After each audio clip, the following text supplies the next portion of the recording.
ዳካ ዜና ተመልሷል። በየሁለት ሳምንት የምናቀርብላችሁ ዜና በአሁኑ ኬት ከጉራጌ ሆነን ነው ያቀርብላችሁ ያለነው። ለምን መስቀል ነው። ባለፉት ሁለት ሳምንታት ውስጥ በማርኬቲንግ ዙሪያ ምን ተፈጠረ ምን ተከሰተ እንመካከርበታለን። ኖላዊ ቱር ኤንድ ትራቭል ነው እዚህ ይዞን የመጣው እና ፕሮግራማችንን እናዘጋጅ ይፈቀደልን እና በጣም ደስተኛ ነን። 100% እንክብካቤ 100% ትሪትመንት 100% ኢንጆይመንት የሆነ ቆይታ ነው። በጣም ደስተኛ ነኝ። ወደ ዜናችን የመጀመሪያ ዜናችን የምንጀምረው በኢትዮጵያ ውስጥ በጣም ዶሚናንት ከሆነው ሴክተር አንዱ ኤሌክትሮኒክስ ሴክተር ላይ ነው። ኤሌክትሮኒክስ ሴክተር ላይ ሪሰንትሊ ሁለት ብራንዶች እየተፎካከሩ ይገኛሉ። ቀይ ከሰማያዊ ጋር ስላችሁ መጀመሪያ ሜቢ ኮካኮላ ወይ ፔፕሲ ሊመጣላችሁ ይችላል። ግን ቀይና ሰማያዊ ሆነው እየተወዳደሩ ያሉት ማና ማን ናቸው? ኦርቢት ኤሌክትሮኒክስ እና ፖፑላር ኤሌክትሮኒክስ ናቸው። ሁለቱም ሱቃቸው ፒያሳ ላይ ሱቅ አላቸው። ፊት ለፊት ነው ሱቃቸው እና ሁሌም ከአንዱም ሳይድ ዘፈን ይከፈታል ከአንዱም ሳይድ ዘፈን ይከፈታል። በቃ ፌሽታ ነው ደስታ ነው። ይሄንን ስፔሻሊ የአዲስ ዓመትና የባይንግ ሲዝን ይባላል አይደል? ከአዲስ ዓመት እስከ መስቀል ያለው ሲዝን በጣም ባይንግ ሲዝን ነው። በዛን ጊዜ ሰዎች እቃ በሚገዙበት ጊዜ የቤት እቃ ለማሟላት ሲወስኑ ከሁለቱ አማራጭ እየተጠቀሙ ነበረ። በዚህም ጊዜ ሲግኒፊካንት የሆኑ አክሽኖችን እየወሰኑ ነበር። ሁለቱን ኮምፔር ብናደርጋቸው ኦርቢታልን በአንድ ሳይድ አድርገን ከዛ በኋላ ፖፑላርን በአንድ ሳይድ ብናደርጋቸው ብናወዳደር ለምሳሌ ሁለቱም ከ10 ዓመታት በላይ ሰርተዋል። ማለትም 17 ዓመት ኦርቢታል፣ ፖፑላር ደግሞ 13 ዓመት ያህል ሰርተዋል። ሁለቱም ሶሻል ሚዲያቸውን የከፈቱት ኦልሞስት ተመሳሳይ ጊዜ ነው። 2022 እና 2023 ነው። ኦልሞስት ተመሳሳይ ጊዜ ነው በሉት። የተለያዩ የማርኬቲንግ ስትራቴጂዎችን ይጠቀማል። ለምሳሌ ከ2023 ጀምሮ ይሸምቱ ይሸለሙ የሚባል ካምፔኖችን ኦርቢታል ሲያዘጋጅ ለምዷል። ኤንድ ኦልሶ ደግሞ ፖፑላር ደግሞ ኮሜንት ማርኬቲንግ ስትራቴጂ ይጠቀማሉ። በጣም ኮሜንት ላይ የተለያዩ ቪዲዮ ፖስት ሲደረግ አይ ቲንክ ቲሞቻቸው ወይ ደግሞ ሴልሶች ኦር ሰምዋን ኮሜንት ውስጥ እየገባ በጣም ሲግኒፊካንትሊ ፖፑላር ኤሌክትሮኒክስ ዘ ቤስት ምናምን ነምበር 1 እያለ ይጽፋልና that's a good approach። ሁለቱም ሳይድ ደግሞ የተለያየ አይነት ኢንፍሉዌንሰሮችን ታዋቂ አርቲስቶችን እየጋበዙ እነሱም ወደ ብራንድ አምባሳደርሺፕ ወይ ደግሞ ሶሻል ሚዲያ ብራንድ አምባሳደርሺፕ ያመጧቸው ሲግኒፊካንት የሆነ ኢፌክቶችን ለራሳቸው ይፈጥራሉ። ለምሳሌ በኦርቢታል ሳይድ እነ ሩታ መንግስት አብ ሲግኒፊካንትሊ ይጠቀሟት ነበረ ከዚህ በፊት። አሁን ደግሞ የአብስራ አዲሱን እንደ ሶሻል ሚዲያ ኢንፍሉዌንሰራቸው እንደ ሶሻል ሚዲያ ብራንድ አምባሳደራቸው ይጠቀማሉ። በፖፑላር በኩል ደግሞ ስንሄድ እነ ማመድ ሚፍታን እነ ዳናይት አረጋ የምትባለዋን ደግሞ እሷን ደግሞ እንደ ሶሻል ሚዲያ ብራንድ አምባሳደርሺፕ ይጠቀሟታል። ከዛ በኋላ ደግሞ ዋና ደግሞ ብራንድ አምባሳደራቸው ብለው የመደቧት ሰላም ተስፋዬ ናት። ሶ ኤቭሪ ታይም በፖፑላር በኩል ስታልፉ ስክሪኖቻቸው ላይ ሁሌም የሷ ቪዲዮ ተከፍቶ ታዩታላችሁ። እነሱ ፕሮሞት ያደርጉታል ኮንስታንትሊ ማለት ነው በዛ መልክ። ከዛ በተጨማሪ ለምሳሌ ፖፑላር ኤሌክትሮኒክስ ብዙ ጊዜ ከአንድ ኢንፍሉዌንሰር ጋር በጣም ይሰራሉ። እነ ጂአር ካፕል የሚባሉትን ታውቋቸዋላችሁ ብዬ አስባለሁ። ከነሱ ጋር ሲግኒፊካንትሊ ይሰራሉ እና ኢፌክቱን የሚያዩበት ይመስለኛል። ሶ ሎንግ ተርም ፓርትነርሺፕ ላይ ጎበዝ ናቸው ማለት ነው በዛ ደረጃ። ኤንድ ኦልሶ ደግሞ በኦርቢታል ሳይድ ደግሞ ስንመለስ ሪሰንትሊ ነው ከአንድ ወር በፊት አካባቢ ኦር ከፊው ዴይስ በፊት ነው 100,000 ፎሎወር ቲክቶክ ላይ ገቡት እና ለኤሌክትሮኒክስ ብራንድ 100,000 ፎሎወር ማለት በጣም ሲግኒፊካንት የሆነ አማውንት ኦፍ ፎሎወር ነው እና ጥሩ እንቅስቃሴ እየሰሩ ያሉ ድርጅቶች ናቸው ብዬ ማምናቸው ናቸው። ይሄንን ምን እንለዋለን? ብራንድ የምትባለው ነገር ብራንድ የምንለውን ነገር አክቹዋሊ ኢትዮጵያዊ ተርም ብንሰጠው ወደ ኢትዮጵያዊ ስናወርደው ቲፎዞ የሚለውን ቃል ጋር አንድ አይነት ምሳሌ ያለው ማለት አንድ አይነት ሲኖኒም ሆኖ መቅረብ ይችላሉ። ተመሳሳይ ቃላት ሆኖ መቅረብ ይችላሉ ብዬ አስባለሁ። ለምን ቲፎዞ ማለት ለአንዱ ደግፎ ሌላኛውን ደግሞ ሚያንጠላሽ ባይሆንም እንኳን ያኛውን ፕሪፈር የማያደርግና ሎያል ከስተመር የሆነ ነው ማለት ነው። ሶ ቲፎዞ የምትለዋ ነገር በጣም ሲግኒፊካንትሊ ትሰራለች። ለምሳሌ ፍቅሬ ኮንስፓኛና ታሪክ ላውንጅ በጣም ኮምፒት ያደርጋሉ እርስ በርስ። ሶ አንዱ ላይ ስትሄዱ ኮሜንት ላይ ገብቶ ጠቅላላ እንትና ይግደለኝ እንትና ይሻለኛል የሚል ነገር ታያላችሁ። በዛኛውም ሳይድ ደግሞ ተመሳሳይ የሆነ ነገር ታያላችሁ። ማን እንደሚያሸንፍ እናያለን ማለት በማርኬቲንግ ጌም ደረጃ ኢትስ ኦልዌይስ አንድ ሰው ይቀድማል ሌላኛው ይደርሳል የሚል አይነት ፕሮሰስ ነው የሚሆነው እንጂ አንድ ሰው ጥሎ ጠፍቶ ይሄዳል የሚል እምነት የለኝም። እኔ ለምሳሌ አሁን ለሳሳ ተጠቃሚ ያለውኝም ግን ፔፕሲ ፕሪፈር አደርጋለሁ ፐርሰናሊ። በቃ ፔፕሲ ኢዝ አ ቤተር ብራንድ ፐርሰናል ቴስት ዋይዝ ማለት ነው። ሶ ኢት ዲፔንድስ። ሶ በዛ መልክ ስናየው ቲንግስ ማይት ቼንጅ። ግን እናንተ ፐርሰናሊ ኮሜንት ላይ ጻፉልን። የትኛው ነው ፕሪፈር የምታደርጉት? ፖፑላር ወይስ ኦርቢታል ነው ፕሪፈር የምታደርጉት? በመቀጠል ደግሞ ዜናችን የሚወስደን ወደ እዚህኛው ቪዲዮ ነው። እስቲ አዳምጡት። እንዳትጠቀሙ ታግዷል። አስቸኳይ የጥንቃቄ መልእክት ተላልፏል። ልንገራችሁ ላልሰሙት አድርሷቸው። የኢትዮጵያ ምግብና መድኃኒት ባለስልጣን ባካሄደው የገበያ ዳሰሳ ጥናት በቁጥጥር መስፈርቱ ያለማሉ የተለያዩ የምግብ ምርቶች ህብረተሰቡ እንዳይጠቀማቸው እንግዲህ አሳስቧል። በዚህ መሰረት ታዲያ ከዚህ ቀጥሎ የተዘረዘሩት የምግብ ምርቶች ጥራትና ደህንነታቸው ያልተረጋገጠ በመሆኑ ህብረተሰቡ እንዳይጠቀማቸው ባለስልጣን መስሪያ ቤቱ አሳስቧል። በዚህም ታዲያ የገበታ ጨው አይነቶች ሴፍ፣ ዜድ፣ ማሚ፣ ማሂ፣ ሶም፣ ኒያ፣ ኤምኤም፣ ኤልሳ፣ አርኪ፣ ሜናታ፣ ፎር እንዲሁም ደግሞ አሜን፣ ኤፍ፣ ኑና፣ ዋን፣ ዘመን፣ አዮዲን፣ ስኬት፣ ቴንሲያ፣ እሙ፣ ዳግም፣ ቶም፣ ጆይ፣ ሳሊ፣ ዛክ፣ ትዝታም፣ ጠሊል፣ መስቱራ፣ ጊዜ የጨው ብራንዶች ከረንትሊ ገበያ ውስጥ ያሉና ፋንክሽን እያደረጉ የነበሩ የጨው ይሄ አዮዳይዝድ ሶልት የሚባለው አዮዲን ያለው የጨው ብራንዶች ፍቃድ እንደሌላቸውና ህገወጥ እንደሆኑ መረጃዎች የመንግስት መረጃዎች እያሳወቁ ነበረ። እሱንም እየተናገረ ያለ የዜና አቅራቢ እንደሚያሳየው ከሆነ ስሞቹን ይጠራል። የተለያዩ የሶልት ብራንዶች የተለያዩ የጨው ብራንዶችን ስሞች ሲጠራ ሁሉም ኖርማል ስም አይደለም ያላቸው። ማለት በቃ የሚያጓጓችሁ ይሄን ነገር ልሞክር የምትሉት አይነት አይደለም። ስለዚህ ለምሳሌ ኖርማል የሚጠቀሙት ጨው የሆነ ነገር ማለት ኤ የሚባል ጨው ከሆነ የምትጠቀሙት የነበረው ይሄኛው ኦፕሽን ሲቀርብላችሁ ኤ ብራንድ የለም ከረንትሊ፣ ስለዚህ ይሄኛውን ኦፕሽን ልስጥ ወይ ብሎ ባለሱቁ ሲጠይቅ አይ ነው አልፈልግም ብሎ ሪስኩን አቨርስ ወደ መሆን የሚሄድበት ቻንስ አለ ብዬ አምናለሁ። ስለዚህ ለብራንዳችን ኔም ቤዝ ስናደርግለትና ስም ስንሰጠው ጊዜ ተወስዶ ነው መታሰብ ያለበት ብዬ አስባለሁ። ለምሳሌ ዳካን እናውራ። ዳካ ማለት ድርጅታችን ነው። ዳካ ማርኬቲንግ ይባላል እና ዳካ ማለት የትኛውንም ቋንቋ የሚናገር ሰው ይኸው አሁን ጉራጌ ላይ ያለውትና ወይ ሬጄ ሰዎችን ብጠይቅ ዳካ የሚለውን ቃል ፕሮናንስ አድርጉት ብዬ ብጠይቃቸው ለሴም ፕሮናንሴሽን ነው የሚሰጡኝ። ሶ ኢትስ ቬሪ ኢዚ ለማውጣት ሁለት ኮንሶናንት ሁለት ቫውል ነው ያለው ማለት ነው። ይሄ ዲ እና ኬ ኮንሶናንት ወርዶች ናቸው። ደብል ኤዎቹ ደግሞ ቫውሎች ናቸው። ስለዛ ፕሮናንስ ለማድረግ ይቀላል። ከአራቱ ቃላቶች ውስጥ ሁለቱ ተመሳሳይ ናቸው። ዳት ሚንስ 50% ብቻ ነው አቺቭ ማድረግ የሚጠበቅበት። ኪወርድ ላይ ጽፉት ዳካን ዋን ላይን ብቻ ነው ይወስድባችሁ። ዲኤ ኬኤ ብላችሁ ጽፉ አንድ ላይን ላይ ነው ያለው። ሶ ፕላን የተደረገ መሆኑን ሰው አንደርስታንድ እንዲያደርገው ፈልጋለሁ። ኤንድ ኦልሶ ትርጉም አለው። ለምሳሌ ዳካ ትርጉም አለው፣ ግን ትርጉሙ ዴቨሎፕ ያደረገው አፍተር ቫልዩን ከተረዳም በኋላ ነው። አንድ የሆነች መጠነኛ የሆነ ትርጉም የያዝን ከዛ በኋላ ይሄኛውን ቃል ሜቢ ልናደርገው እንችላለን። ሪሰርች እናደርግ ስንል ለሰው ኔም ለማድረግ ለመጥራት የሚያስቸግር አይሆንም ማለት ነው። ስለዛ ኖርማሊ አሁን የግለሰብ ስም ያላቸው ድርጅቶች ቶፕ ሌቭል ላይ አያተዋቸውም በብዛት። ሶ ስፔሻሊ ኮንሲደሪንግ ኢትዮጵያ ውስጥ አሁን ለምሳሌ ኔሚንግ ላይ ሁለት ነገሮችን ኮንሲደር ማድረግ አለባችሁ። ለምሳሌ ድርጅታችሁ ሶል ፕሮፕራይተርሺፕ ከሆነ ወይም ደግሞ ግለሰብ ነጋዴ ሆናችሁ ራሱ ከፍቱ ከሆነ የስም ስያሜ ብላችሁ ታወጣላችሁ ላይሰንስ። ከዛ ላይ እሱን አታች ታደርጉታላችሁ። ስለዛ ለምሳሌ ድርጅታችሁ እንትን ከሆነ ይሄኛው ስም ደግሞ እኔን ይገልጸኛል ብላችሁ ፐርሰናል ስማችሁን ሳይሆን ያኛውን አሶሲየት ታደርጋላችሁ። ግን ብዙ ጊዜ ወደ ፐርሰናል ስሙ ይሄዳል። ሶ ፒኤልሲ አንዱ ሪኮመንድ የሚደረግበትም ሪዝን ይሄ ነው። ከዛ በተጨማሪ ደግሞ ግብር ስከፍሉ ለምሳሌ አሁን በየወር ከሆነ የምትከፍሉት የመስከረምን ወር ጥቅምት ላይ የከፈላችሁ ከሆነ እስከ ጥቅምት 30 ድረስ ትችላላችሁ። ግን አሁን በአዲሱ ሕግ አዲስ አበባ ውስጥ ከሆናችሁ በተለይ ደግሞ በአራቱ ሳምንታቶች ውስጥ የመጀመሪያው ሳምንት ላይ ከኤ እስከ ሰምቲንግ ከዛ ላ ከእንትን ጀምሮ እስከ እንትን አልፋቤቲካል ኦርደር ይሆናል። ግን በአብዛኛው አመታዊ ራሱ ስጨርሱ መጀመሪያ ትሪት የሚደረጉት የሚሰራላቸው ከኤ እስከ ሰምቲንግ ያሉት እንትኖች ናቸው ድርጅቶች ናቸው። ስለዛ ኔም ስታደርጉ ኤቭሪቲንግ ኢን ማይንድ መሆን አለበት ብዬ አስባለሁ። ለምሳሌ እኛ ዲ ሁሌም ቢሆን ከኤ ቅርብ የሆነው የመጀመሪያው ሳምንት ላይ የምንመደብ ሰዎች ነን። ስለዛ በብዙ ነገር ደረጃ ቶሎ ለመጨረስ ያመቻችልናል ማለት ነው። ብራንዲንግ የምትለዋን ነገር ኤንድ ኔሚንግ ማይ ብራንድ የራሴን ብራንድ እንዴት ኔም ላድርገው የሚለውን ነገር በጣም ጊዜ ተወስዶ ሊታሰብበት የሚገባ ነገር ነው። ይህንን ግን ለብራንድ ማናጀሮች ኦር ብራንዲንግ ላይ ለሚሰሩ ሰዎች እተወዋለሁ። እኔ ዘርፌ አይደለም፣ ግን መክረው ይነን ነው። በመቀጠል ደግሞ አንድ ቪዲዮ ተለቆ ነበረና በጣም ያሳቀኝ ነበረ። ይሄው ድፍን ይሄን ያህል አመት ሞላኝ ቡናና ንብ ባንክ ተመሳሳይ መስሎኝ የሚል አይነት ቀልድ የተቀለደ ነበር ሪሰንትሊ። ሶ አብዛኛው ሰው ምን ብሎ ያስባል? ቡና ባንክና ንብ ባንክ ተመሳሳይ ናቸው ብሎ የማሰብ ነገር አለ። ሶ ኔሚንግ ላይ ብዙ ጊዜ እንደዚህ አይነት ኢሹዎች ያጋጥማሉ ማለት ነው። እና አይ ቢሊቭ ሪዝኖች ልስጥ ወደ 3 አካባቢ ሪዝኖች አሉ። አንደኛ ስሙ። ዛሬ ስም ላይ ነው ያለነው። በቃ ጉዳያችን ራሱ ቡናና ንብ የምትለዋ ቡና ንብ በቃ በጣም ሁለት ሲለብል ናቸው ሁለቱም። በጣም ኢዚ ነው ኢንተርሚክስ ለማድረግ። ሁለቱም ደግሞ የትኛውን ወርድ ተጠቀሙ ከአልፋቤቲካል ኦርደር ውስጥ ነው እንጂ በአማርኛ ስንተረጉማቸው ቡና የበና የነ ፊደላት ናቸው፣ ንብም የነና የበ ፊደላት ናቸው። ሶ እነሱ ተገልብጠው መጡ እንጂ ተመሳሳይ የሆነ ፊሊንግ ስላለው ነው አፋችን ላይ one of the main reasons እሱ ነው ብለን እናቅርብ። ሁለተኛ ነገር ሎጓቸው ሁለቱም ሰርኩላር ሎጎ ነው ያላቸው። ስለዛ ብዙ ጊዜ በማምታታት ደረጃ እንደዚህ አይነት ኢሹዎች ሊያጋጥሙ ይችላሉ ብለን እናስባለን። ሶስተኛ ነገር ደግሞ ማስተዋል ያለባችሁ ነገር ምን ለየት ያለ ነገር አይተናል። ከንብ ባንክ እስቲ የተለየ ነገር ያየሁት ነገር ምንድነው? ከቡና ባንክ ምንድነው የተለየ ነገር ያየሁት ብዬ ባወራ it's almost zero እውነቱን ለመናገር ከሆነ። ለምሳሌ ዳሸን ባንክ በጣም የሚገርም ነገር የሚያደርጉትን ልንገራችሁ። ከአንድ ሌላ ድርጅት አሁን ለምሳሌ በቀለ የሚባለው ድርጅት የዳሸን ባንክ አካውንት ብቻ ነው ያለው። ከሱ ላይ ነው ትራንስፈር ሊያደርግልኝ የፈለገው። ወደ ድርጅት ሲሆን አርቲጂኤስ ይሆናል። አርቲጂኤስ ተደርጎ ትራንስፈር ሲደረግ ከዳሸን ባንክ ወደ ሜቢ ዘመን ባንክ ነው የሚጠቀመው። ለምሳሌ ወደ ዳካ ማርኬቲንግ ዘመን ባንክ አካውንት ለመግባት ሞከረ።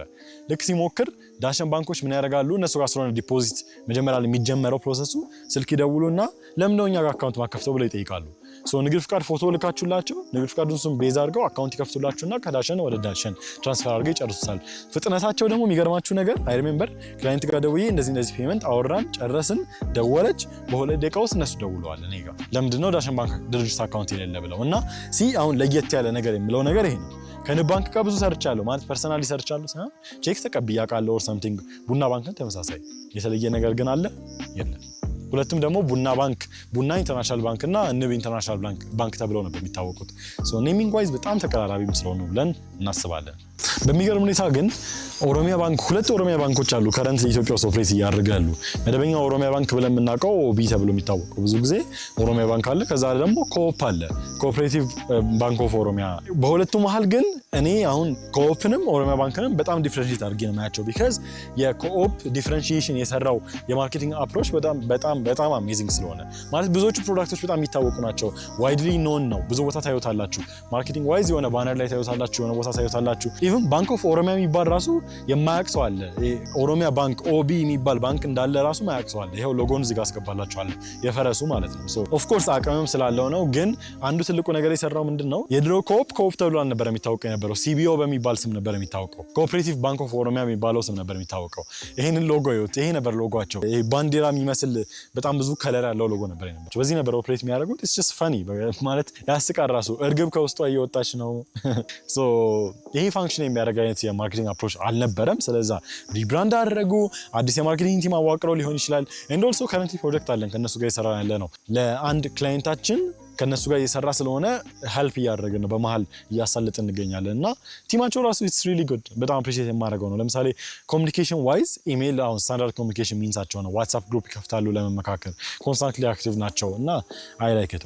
በጣም ጥሩ ነገር የሚሰሩ ድርጅትም ስለሆነ ነው። ይኸው አሁን ላይ ቡናና ንብን እናመሳሰላለን፣ ግን ኮኦፕና ኦሮሚያ ባንክን አናመሳስልም። ቢካዝ ኦሮሚያ ባንክን ያው አስወግደውታል ማለት ነው። በመሀል ደግሞ እነዚህ ሁለት ፖይንቶችን ጣል አድርጌ ልረፍ። ላስት ዊክ ከሁለት ሳምንት በፊት ያደረገው ሪቪው ላይ ምን ብለን ነበረ? ምንም አይነት ጥሩ የአዲስ ዓመት ማስታወቂያ እናያለን ብለን ኤክስፔክት እያደረግን አልነበረም፣ ግን ቤሪ ፕሩቭ አድርጎልናል ማለት ይቻላል የሚለውን ነገር። የኮመርሻል ባንክ ኦፍ ኢትዮጵያን የሰራው ማስታወቂያ ኢትስ ሪሊ ጉድ። እዚህ ጋር አጫውትላችኋለሁ።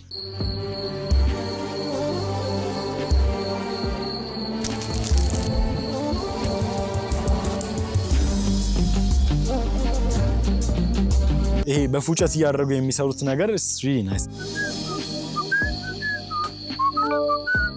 እና ለየት ያለ ቴክ ነው። ቤሪን አፕሪሺየት ማድረግ ይኖርብናል። ቤሪ አድቨርታይዚንግ ቴንክ ዩ። ሁለተኛ ፖይንታችን እዚሁ ላይ መልሼ ማነሳው የ2025 የአፍሪካ ኢምፓክት አዋርድ ዛሬ ላይ ነው የተለቀቀው። ዛሬ ዜናው ተለቋል። 5 ሰዎች ከኢትዮጵያ እጩ የሆኑ ሰዎች አሉ። አቶ መስፍን ጣሰው በኢትዮጵያ ኤርላይንስ የምናውቃቸው፣ አቶ ኢዮብ ማሞ በጣም በብዙ ቢዝነሶች የምናውቃቸውና ባለሀብት የሆኑ ሰው ናቸው። ሶስተኛ ላይ መሐመድ አህመድ እንግዲህ በጣም ሪስፔክት መደረግ አለባቸው። አርቲስት መሐመድ አህመድም ሜንሽን ተደርገዋል እዚህ ላይ በጣም ደስ ይላል እሱም። አራተኛ ላይ መሰረት ደፋርም ሜንሽን ተደርጋለች፣ አትሌት መሰረት ደፋርም። በአምስተኛ ደረጃ ደግሞ የመጨረሻው ሰይፉ ፋንታውን ሆኖ ፋይናላይዝ አድርጓል እና በኢትዮጵያ ውስጥ ብዙ ሴክተሮች ላይ የተመረጡት እነዚህ ሰዎች ከአርቲስትነት አለ፣ ከሸዋ አቅራቢነት አለ፣ ከዘፋኝነት አለ፣ ከባለሀብትነት አለ፣ ከተለያዩ ሴክተሮች መመረጣቸው አፕሪሼት የሚደረግ ነው። ይህንን መረጃ ለእናንተ ማስተላለፍ ይኖርብኛል ብዬ ነው። ቀጣዩ ፖይንታችን ላይ ስንገባ አዲስ የሆነ መረጃ ወጥቷል። ኢትዮጵያ ውስጥ ከቢፍ በላይ ቺክን የሚመገቡ ሰዎች ቁጥር እየጨመረ እንደሆነ ሲግኒፊካንትሊ በግሮዝ ሬት ደረጃ። ይሄ በጣም ኢንትረስቲንግ የሆነ መረጃ ነው። ሪሰርቹ የተሰራው ከተማ የሆነ ቦታ ላይ ነው፣ ሐዋሳ ላይ ነበር የተሰራው ሪሰርቹ እና በዛም ቤዝ አድርጎ ሪሰንትሊ there's a significant increase የሚት ኮንሳምፕሽን ላይ በቺክን ደረጃ የሚል መረጃ ወጥቷል። ብዙ ሰዎችንም ከሰማችሁ በቤተሰቦቻችሁ ውስጥ በጓደኞቻችሁ ውስጥ ራሱ እንትን የሚባል ነገር አለ። እንዴ ቺክን እንብላ የምትባለው ነገር አዲስ ዴቨሎፕ እያደረገች ነው፣ ስጋ እንብላ ባለው ፖይንት ወጣ ያለን እየመጣን ነው የሚል እምነት አለኝ። ለነዚህ ዘርዘር ያሉ ፖይንቶች አለን ሪዝን ሪሰርች አድርገን አክቹአሊ ሪሰርች ባክ የሆኑ ሪዝኖችን እናስቀምጥበት። ለምን የመጀመሪያው ሪዝን ብለን ያስቀመጥነው ምንድነው ከተማ የሚባለው ህብረተሰብ ላይ የመሃሉ የህዝብ ክፍል የሚባለውን በጣም ሲግኒፊካንትሊ ኢትዮጵያ ውስጥ ወይ ደግሞ በተለይ አርባን ኤሪያዎች ውስጥ ኢንክሪዝ እያደረገ ስለሆነ የሆነ ያህል ካሽ የሚይዘውና ዲስፔንሰብል የሆነ ኢንካሙ ኦፍ ኮርስ ኢኮኖሚው አፌክት ተደርጓል ኦር ዋቴቨር፣ ግን ያንን ካሽ መቼስ ኢንቨስት አላደረገውም ማጠራቀም የሚል እምነትም ስላለ ሲግኒፊካንት ስፔንዲንግ የጀመረ ስለሆነ የካፒታሊዝም ቤዝ ያደረገ ስፔንዲንግ ስለጀመረ ዶሮ የምትባለው ነገር ለባህል ብቻ የሚቀርብ ነገር ነው። በቃ ቅንጦት ነው። ቅንጦት ብለን ነበር የምናስበው። አሁን ደግሞ መጠነኛ የሆነ ሽፍት በዚህ ደረጃ እያየ ነው። ሶ ዋን ኦፍ ዘ ሪዝንስ ምንድነው አርባን ሚድል ክላስ የምንለው ህብረተሰብ ወይ ደግሞ የመሃሉ የከተሜው ህብረተሰብ የምንለው እየሰፋ በመሆኑ ነው። ሁለተኛው ደግሞ በመንግስት ደረጃ ራሱ ሰፖርት እያደረገ አይደለም። ከዚህ በኋላ ስጋ የሚባለው ነገር ከከብት የምናመጣውን ስጋ ሰፖርት የሚደረግ ነገር አይደለም። ለምን ሜቴን የሚባል ጋዝ አለ። ከከብቶቹ በሚጸዳዱበት ጊዜ የሚወጣው ከነሱ ውስጥ የሚወጣው ኤክስክሬሽን እሱ ሜቴን የሚባል ጋዝን ወደ አየሩ ሪሊዝ ያደርጋል። ይሄ ደግሞ ሲግኒፊካንት የሆነ ኢፌክት አለው። ካርቦን ዳይኦክሳይድ በብዛት የምትሰሙት አየሩን ይበክላል የሚባል ደረጃ ከሱም በላይ የሆነ ኢፌክት አለው ሜቴን። ስለዛ እሱም መንግስት ደግሞ ሪሰንትሊ ይሄ ካርቦን ክሬዲት የሚባለውን ነገር በጣም ሲግኒፊካንት የሆነ ሪሲቭ የማድረግ ፍላጎት አለው። ስለዛ እሱም ቤዝ አድርጎ ነገሮች እየተለወጡ እንደሆነ እያስተዋልን ነው። ሌላኛው ደግሞ በጣም የሚያስቅ ነው። ዲዩ ሪሜምበር ከትንሽ ዓመታት በፊት የአህያ ስጋ እየበላን ነው የሚባለው ነገር በጣም ሲግኒፊካንትሊ ሲወራ እንደነበረ እሱም ቤዝ ያደረገው እውነቱን ለመናገር ከሆነ የአህያ ስጋ የሚያቀርቡ ሰዎች ተገኝተው አይመስለኝም። አንዳንድ መረጃዎች አሉ የተያዙ ሰዎች፣ በኋላ ግን እውነተኛ ኮንክሪት የሆነ መሬት ላይ የወረደ መረጃ እንደሚናገር ከሆነ ኢትዮጵያ ውስጥ ፋብሪካ ተመስርቶ ነበረ፣ የአህያን ስጋ ፕሮሰስ የሚያደርግ ፋብሪካ ማለት ነው። እሱም ፋብሪካ ያዩ የህብረተሰቡ አካላት ለእኛ ለህብረተሰቡ እያቀረቡልን ይህን ስጋ የሚል አይነት መረጃዎች ስለወጡ እሱ ኢፌክቱ ነበረ። ከዛ ውጭ ደግሞ በሃይማኖት ደረጃ በብዙ ሃይማኖቶች ደረጃ ኢትዮጵያ ውስጥ ፖርክ መብላት ወይም ደግሞ የአሳማ ስጋ መብላት የማይፈቀድ ነገር እንደመሆኑ መጠን የእሷም ኢፌክት ደግሞ ሲግኒፊካንት ነው ማለት ነው። ግን ችግሮች አሉ፣ ምንም ጥያቄ ሳይኖረው ችግሮች አሉት። ለምን አሁን ኢማጂን ስታደርጉት ራሱ ስጋ የሚቀርብበት ቦታ ቢፍ የምንለው ስጋ የሚቀርብበት ሚንስ እና ቺክን የሚቀርብበት ሚንስ ሁለት የተለያዩ ናቸው። ለምሳሌ ቢፍን ከየትኛውም ልኳንዳ ልገዙ ይችላላችሁ። ሪሰርች እንደሚያሳየው ከሆነ ኢትዮጵያ ውስጥ ሲግኒፊካንት የሆነ የህብረተሰብ ክፍል ስጋውን ከየት ነው የሚያገኘው? ቢፍ ለመግዛት ሲፈልግ ከልኳንዳ ነው ሄዶ የሚገዛው፣ ከቡቸር ሾፕ ከሚባለው ቦታ ማለት ነው። ከልኳንዳ ሄዶ ሲገዛ ኦልሬዲ ሬዲ ሜድ የሆነ ፕሮዳክት ስለሆነ የሚሰጡት ተፈጭቶለትም ሊሆን ይችላል፣ ራሱን ጥሬውን ሊሆን ይችላል፣ ኦር ዋቴቨር ሚንስ ሲጠቀም ይዞ የመሄድ ቻንሱ ሃየር ስለሆነ ኢዚየር ነው ሰፕላይ ለማድረግ። ዶሮ ግን ፕሮሰሱ ብዙ ነው። አንድ ዶሮ ይዛችሁ መታችሁ በህይወት ያለ ዶሮ ወይም ደግሞ ተውት ራሱ ለአርስቶ የተዘጋጀ ይሄ ተገነጣጥሎ ተጸድቶ የቀረበ ዶሮ የታሸገውን ይዛችሁ መታችሁ እሱም ቢያንስ እንኳን መበለት ይኖርባቸዋል። ፕሮሰስ አለው፣ ኤክስትራ ስቴፕ ማለት ነው። ቢፎር ኩኪንግ ወይ መጥበስ ወደሚለው ስቴፕ ከመሄዱ በፊት ይሄ አፌክት ያደርገናል። ኤንድ ኦልሶ ደግሞ ሱፐርማርኬት ውስጥ መግዛት ሰው አልለመደም፣ ገና ነው በጣም ኢትዮጵያ ውስጥ። ስለዛ ይህንን ታሳቢነት በማድረግ በጣም ሲግኒፊካንት ኢንክሪዝ በአንዴ ይፈጠራል የሚል እምነት የለኝም፣ ግን ስሎሊ ስቴፕ ባይ ስቴፕ እየጨመረ ይሄዳል። ቀጣይ ደግሞ መረጃችን የሚወስደን ስጋ ስለወራን አረቄ ላይ እንሂድና ብሔራዊ አረቄ ሪሰንትሊ ምን ጀምሯል። በጣም ሪስፔክት ያደረኩት ድርጅት ነው። በኢትዮጵያ ናሽናል ሆልዲንግስ ስር ወርዶ እየሰራ ያለ ድርጅት እንደመሆኑ መጠን ሪሰንትሊ ሬቨኒውን ዲስክሎዝ አድርጎ ነበር። ሲግኒፊካንት ሬቨኒው አለው። ከዛ ውስጥ የሆነ ሼሩን የሚይዘው የነበረው የኤክስፖርት ማርኬቱ ነው። ኤክስፖርት ማርኬት ላይ መስራታቸው በጣም ኢፌክት አለው ለኢትዮጵያ። ኤንድ ኦልሶ ማኒፋክቸርድ ጉድ ኤክስፖርት ማድረግ ኢትዮጵያ ውስጥ የተለመደ ነገር አይደለም። ማለት ማጆሪቲው ኤክስፖርት ገንዘብ እቺ ዶላር እያመጣናት ያለ ነው እኮ አግሪካልቸራል ፕሮዳክቶች ናቸው። ምንም አይነት ፕሮሰሲንግ ሳይካሄድባቸው ኤክስፖርት በሚደረጉ ፕሮዳክት ነው። ግን ናሽናል ሊከር ፕሮሰሲንጉን አልፎ ሲግኒፊካንት ፕሮሰሲንግ ለዛም ደግሞ ላይሰንስድ የሆነ ኤንድ ኦልሶ አፕሩቫል ዋይዝ እዛ ሲሄዶ መጠጡ ለመጠጣት ሴፍ እንደሆነ የተረጋገጠለትን ማውጣታቸው አፕሪሺየት ቢደረግም እንኳን ሪሰንትሊ ያወጡትን ሺፕመንት ፖስት እያደረጉ ነበር። ይህንን ሊንክድኢን ላይ ፖስት ያደረጉትን ልጋብዛችሁ። በ40 ፊት ኮንቴነር ሙሉ አረቄ ሊልኩ እንደሆነ እየተናገሩ ነበረ። ደስ ይላል። ኢሹ ምን አለ ግን ፕሮፌሽናል አይደለም። የተጻፈውን ኢንፎርሜሽን ይዩት፣ ከዛ በኋላ የተነሱትን ፎቶ ይዩት። የተጻፈው ኢንፎርሜሽን በጣም ስትሮንግ የሆነ በጣም ቫሉዌብል የሆነ ኢንፎርሜሽን ነው፣ ግን ከስር የምታዩት ፎቶ ኢንሲግኒፊካንት። እነዚህ ነገሮች ኮንሲደር ስናደርግ በጣም ስማርት መሆን አለብን የሚል እምነት አለኝ። ማለትም ቢያንስ እንኳን አንድ ፓርትነር ለእያንዳንዱ በተለይ በኢትዮጵያ ናሽናል ሆልዲንግ ስር እየሰሩ ያሉ ድርጅቶች በጣም ማሲቭ የሆኑ የናሽናል ኮንግሎመሬቶች ናቸው። በጣም እኮ ቢግ ካምፓኒዎች ናቸው። ግን በማርኬቲንግ ደረጃ በተለይ ደግሞ በሶሻል ሚዲያ ማርኬቲንግ፣ ዲጂታል ማርኬቲንግ ደረጃ የሚሰሩት ስራ በጣም ያሳዝነኛል እውነቱን ለመናገር። በስልክ የተነሳ ፎቶ ሰዎች እንደዚህ እያሉ ዳትስ ናት ፕሮፌሽናል አይደለም። እኔ ሰጀስት ማድረገው እኛ ጋር ፕራይቬት ካምፓኒዎች አሉ አብረውን የሚሰሩት። እነዚህ ፕራይቬት ካምፓኒዎች ከዳካ ጋር የሚሰሩት ኤኒ ኢቨንት ሲኖር ሬዲ ኦን ኮል ነን ማለት አሁን ዛሬ ለምሳሌ መስቀል በዓል ላይ የመስቀል ቀን ነው ቪዲዮ ሹት እያደረግን ያለ ነው።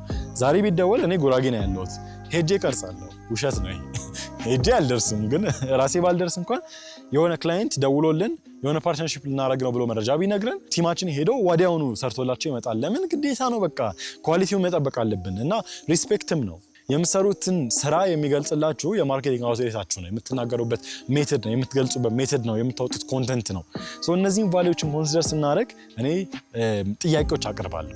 ጥያቄዎች ይመለሱ ይሆን የምናየው ይሆናል። ናሽናል ሊከር ልታዋሩን ከፈለጋችሁ ኮንታክታችን ዌብሳይታችን ላይ አለ። ወደ ቱሪዝም ሴክተር ገብተን እንዘጋለን ፕሮግራማችንን።